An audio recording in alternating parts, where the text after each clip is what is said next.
Hello दोस्तों, मैं आज आपके लिए एक सच्ची और डरावनी कहानी लेके आया हूँ जिस पे एक परिवार पे उनके ही रिश्तेदारों ने किया काला जादू। ये कहानी सुनने से पहले मेरे चैनल को सब्सक्राइब करो और वीडियो पसंद आए तो वीडियो को ज़रूर लाइक करना। ये कहानी है मेरे दोस्त राजेश की, जो कि एक अपने गांव छोड़कर शहर में रहता था। उसके साथ उसकी माँ और उसके पिताजी भी रहते थे। उसके पिताजी सरकारी नौकरी में काम कर रहे थे। अच्छा खासा सब चल रहा था, परिवार अच्छे से चल रहे थे। वह स्कूल जाता था, उसके पिताजी काम पे जाते थे, माँ उसके हाउसवाइफ थी। ये सब अच्छा तरह चल रहा था, मगर कहते हैं ना, किसी अच्छे चीज़ को बुरी नज़र लगी जाती है। एक दिन ऐसे ही राजेश के बुआ के दूर के रिश्तेदार उसके घर पे आ गए। वो शहर में कुछ काम की वजह से आए थे या कुछ और वजह से आए थे, मगर उसके घर वो 2 दिन रुकने वाले थे। वो 2 दिन खुशी से रहने लगी, मगर राजेश ने बोला कि जब तक वो 2 दिन वहाँ पर रही, वहाँ पर हर चीज़ वो पूछ रही थी कि कैसे चल रहा है, किसका काम कैसा चल रहा है। ये सब पूछ के ही उनके 2 दिन निकल गए। 2 दिन बाद वो चले जाने के बाद एक दिन राजेश के पिताजी बहुत बीमार पड़ गए।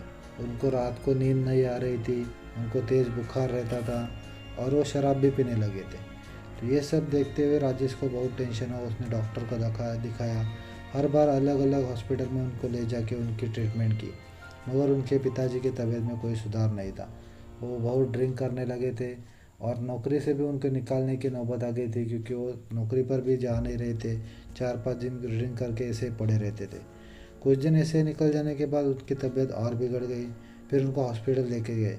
हॉस्पिटल जाने के बाद सब टेस्ट करने के बाद उनको पता चला कि उनके अंदर कुछ भी प्रॉब्लम नहीं है। ये सब देखकर राजेश को और उसकी मम्मी को बहुत टेंशन हुआ। उन लोगों ने उसको वापस घर पे लाया। घर पे लाने के बाद पिताजी ऐसे बेहोश हालत में रहते थे।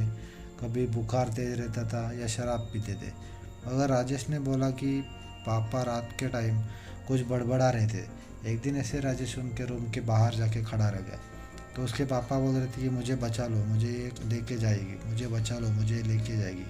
ये सुनते ही राजेश के पैरों तले की ज़मीन खिसक गई और राजेश ने उनके माँ को ये सब चीज़ें बताई। माँ को जैसे ये सब चीज़ें बताई तो माँ ने जल्दी से अपने गांव में अपनी माँ को फ़ोन किया और उसकी दादी ने वहाँ के तांत्रिक को बोला कि मेरे बेटे के साथ ऐसा कुछ हो रहा है। तो तांत्रिक ने बोला कि ठीक है, मैं आपको कल बताता हूँ। तो राजेश के माँ ने उसके दादी को दूसरे दिन फ़ोन किया। तो दादी ने उसको बताया कि तुम्हारे घर में कुछ ऐसी चीज़ें रखी गई है जिसकी वजह से तुम्हारे पति को कुछ भूतों ने उन पे छोड़ दिया है। तो ये सुनते ही उसकी माँ बहुत डर गई। फिर एक दिन उस तांत्रिक ने सब चीज़ बताई, जो जो चीज़ वहाँ पर रखी थी। तो राजेश ने वो सब चीज़ें हवा से ढूंढी। उसके घर में कई कई जगह पर चावल की पोटरी, कहाँ पर सिंदूर लगा था, कहीं नींबू छुपाई रखा था। ये सब चीज़ें मिलने के बाद उस तांत्रिक ने कहा कि सारी चीज़ें जला दो। उसके बाद उसके पापा के तबीयत में थोड़ा सुधार आने लगा। सब वैसे चलने लगा जैसे चल रहा था। 1 महीना गुजर गया, पापा ठीक से काम पे जा रहे थे। उसके बाद थोड़े दिन बाद फिर वैसे ही वापस चला गया। पापा ड्रिंक करने लगे, बीमार रहने लगे। इस बार इतने बुरे बीमार पड़े कि हॉस्पिटल में उनको 4-5 दिन एडमिट रहना पड़ा। और ऐसे निकलते निकलते उसने फिर अपनी माँ को फ़ोन किया, दादी को, राजेश ने, और तांत्रिक को वापस बोला। तो तांत्रिक ने बोला कि और एक दिन रुक जाओ, मैं फिर बताता हूँ। दूसरे दिन उसके राजेश की माँ ने दादी को फ़ोन किया और तांत्रिक ने बताया कि तुम्हारे घर में और एक चीज़ ऐसी छुपी हुई है जो तुम्हें दिखाई नहीं देगी, मगर तुम उसको ढूंढो। घर में कहीं पर तो कोई ऐसी चीज़ छुपी है जो तुम्हारे पापा के ऊपर बहुत बुरा असर डाल रही है। तो राजेश ने पूरा घर साफ सफाई करके सब जगह ढूंढा। तभी उसको कबर्ड के नीचे कुछ काली थैली में पैक हुआ मिला। तो ऐसे उसने काली थैली निकाली वहाँ से। उसके अंदर एक नींबू था और उस पर सिंदूर लगाया हुआ था। उस पर कुछ लौंग भी गाड़े हुए थे। ये सब देख के राजेश डर गया। उसने जल्दी से अपने दादी को फ़ोन किया और ये सब कुछ चीज़ बताए। तभी तांत्रिक बोला कि ये नींबू लेकर और तुम अपने पापा को बिना बताए गाँव लेके आओ। तो पापा की अब बहुत हालत ख़राब थी।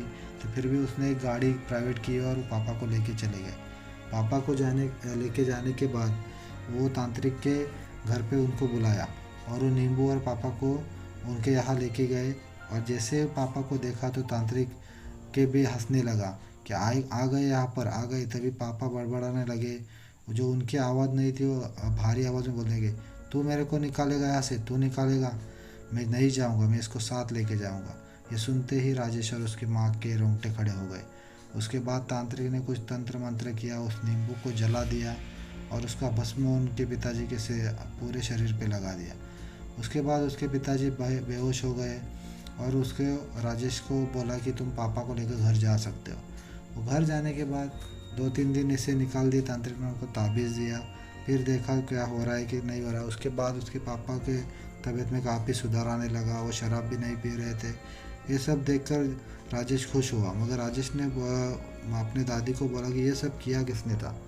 तभी दादी ने उसको बताया, तुम्हारे घर में जो बुआ तुम्हारी आई थी 2-3 दिन रहने, उसने तुम्हारे जेलेसी के कारण तुम्हारे घर में सब जगह पर ये काली विद्या की चीज़ें रख के चली गई थी।